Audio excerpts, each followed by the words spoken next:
اعوذ باللہ من الشیطان الرجیم بسم اللہ الرحمن الرحیم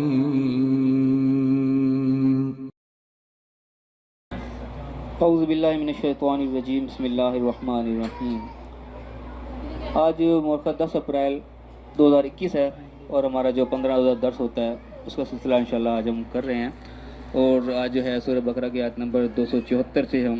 آگے تک پڑھیں گے انشاءاللہ۔ ہم دیکھتے ہیں کتنی آیات آج ہم کور کر پاتے ہیں۔ سب لوگ جو ہے وہ دعا پڑھ لیں۔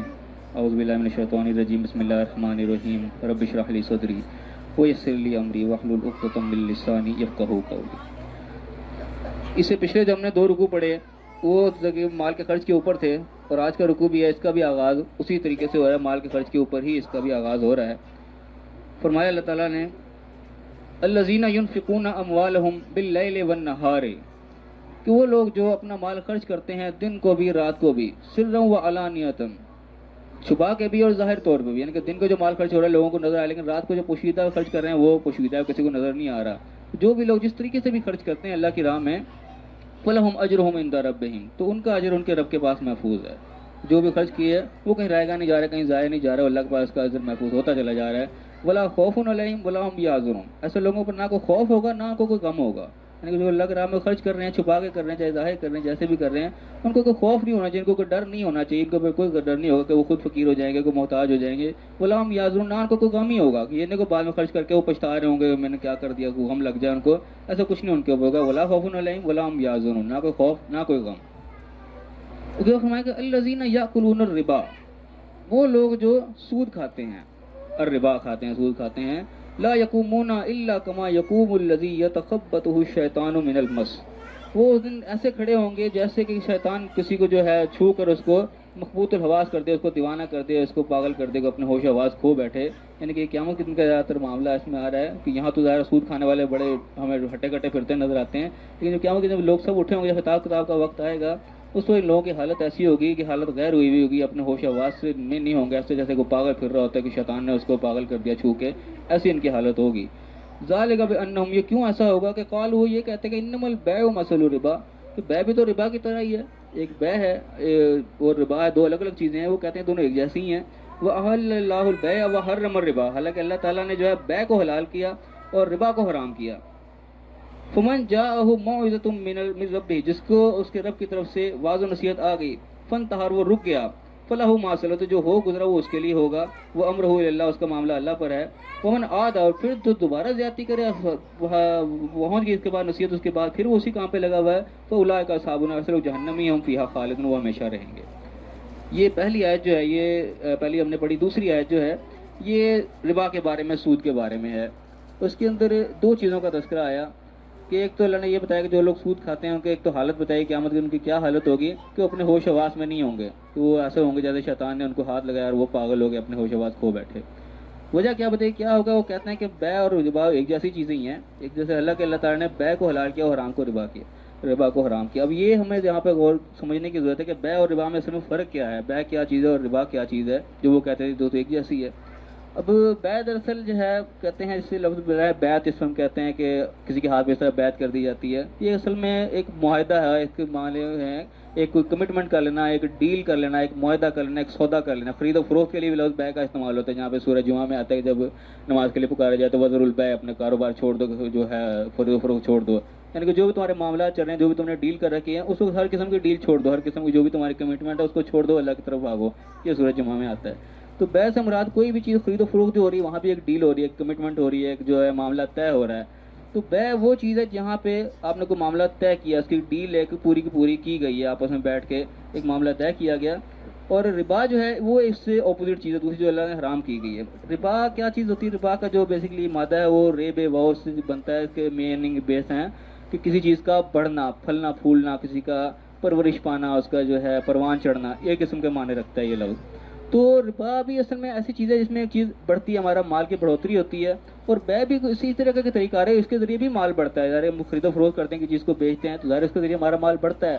اور یہ آپس میں یعنی کہ اتنی مشابہت ہیں کہ وہ کہتے تھے کہ دونوں ایک جیسی چیزیں ہیں۔ اور اس کی مثال آج کل کے دور میں بھی ایسے ہی لینا کہ اتنی مشابہ چیزیں ہیں کہ آج کل بھی جو ہیں علماء تک لوگ بھی جو ہیں اس کو صحیح معنوں میں ڈیفائن نہیں کر پائے یہ کیا معاملہ ہے. کئی لوگ جو ہیں قسطوں کے کاروبار کو حرام سمجھتے ہیں, کئی قسطوں کے کاروبار کو حلال سمجھتے ہیں, کئی لوگ بینک کو حرام سمجھتے ہیں, کئی لوگ بینک کو حلال سمجھتے ہیں. ابھی تک یہ ڈیفائن نہیں ہو پا رہا یہ سود میں جا رہا ہے کہ نہیں جا رہا. کچھ اس کو سود میں لے جاتے ہیں, کچھ کہتے ہیں نہیں جی یہ سود نہیں ہے یہ جائز ہے. اتنی ملتی جلتی بات ہے کہ آج تک لوگ اس میں تذبذب کا شکار ہیں. ایک بات جو کنفرم یہاں پہ بات ہے کہ ربا جو سود ہے وہ بیسیکلی ہوتا ہے ادھار کے معاملے میں. یہ کنفرم بات ہے جو نقد معاملات ہیں اس میں سود نہیں ہوتا, یہ ہوتا ہے ادھار کے معاملے میں. اور یہ چیز احادیث کے اندر بھی لکھی موجود ہے کہ سود جو ہے صرف ادھار کے معاملے میں ہی ہے. اب وہ اس معاملے میں جو میری تھنکنگ ہے وہ میں رکھتا ہوں دونوں میں کیا میں فرق سمجھتا ہوں کہ معاملہ یہ ہے کوئی ادھار والی دونوں چیزیں یہاں جو تذکرہ ہے دونوں ادھار کے معاملے کوئی ربا سود جو ہے وہ تو ہے ہی ادھار میں, نقد میں تو ہوتا ہی نہیں ہے. تو یہ معاملہ ایسے ہیں دونوں ادھار کے معاملے ہیں اور دونوں یہ اتنے ملتے جلتے سے ہیں کہ دونوں کو مکسر سمجھا جاتا ہے. آج بھی قسطوں کا معاملہ جس طریقے سے یہ ادھار کا معاملہ ہوتا ہے, قسطوں پہ کوئی چیز دی جاتی ہے وہ ادھار دی جاتی ہے, اس ادھار کے اوپر پروفٹ لیا جاتا ہے. تو یہ اب بھی ایسے ہی معاملہ ہے. کچھ لوگ اس کو حلال سمجھ رہے ہیں, کوئی حرام سمجھ رہے ہیں, کوئی سود سمجھ رہے ہیں, کوئی جائز سمجھ رہے ہیں. تو اس میں اس قسم کی بات آتی ہے کہ جو ادھار میں آپ سودا کر رہے ہیں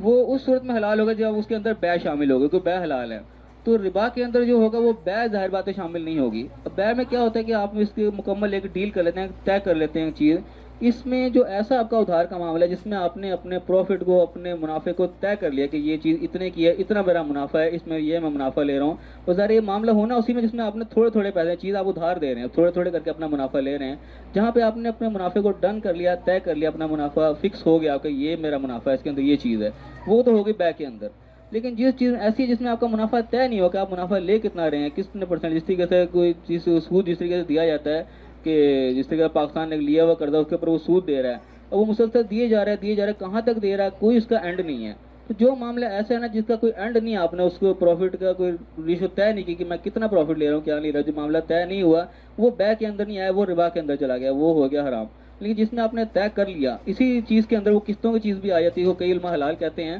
تو میں بھی اس کو اس نظریے کے تحت حلال کہتا ہوں کہ اس میں آپ نے اپنا پروفٹ طے کر لیا کہ یہ چیز اتنی کی ہے تو میں آپ کو اتنے کی دینے لگا ہوں, یہ پروفٹ میرا فکس ہو گیا, اب اس سے بڑھا نہیں سکتا یہ پروفٹ. تو تھوڑے تھوڑے کر کے آخر وہ چیز ایک دن ختم ہو جاتی ہے اور وہ جو ڈیل مکمل ہو جاتی ہے. تو یہ دو چیزیں ایسی ہیں کہ جس پروفٹ کو آپ نے طے نہیں کیا وہ تو چلا گیا ربا کے اندر, لیکن جس پروفٹ کو آپ نے طے کر لیا کہ یہ چیز اتنے کی ہے, وہ اتنے کی آپ کو دے رہا ہوں, یہ میرا پروفٹ ہے, وہ بیع کے اندر آ جائے گی اور وہ حلال ہوگی. اس کے بعد ہم آگے چلتے ہیں کہ آگے کیا فرمایا کہ جو جس چیز کو واضح ہو گیا اس کے باوجود بھی اسی چیز میں جائے گا تو وہ بھی اصحاب النار میں ہوگا, جہنمی ہوگا. پھر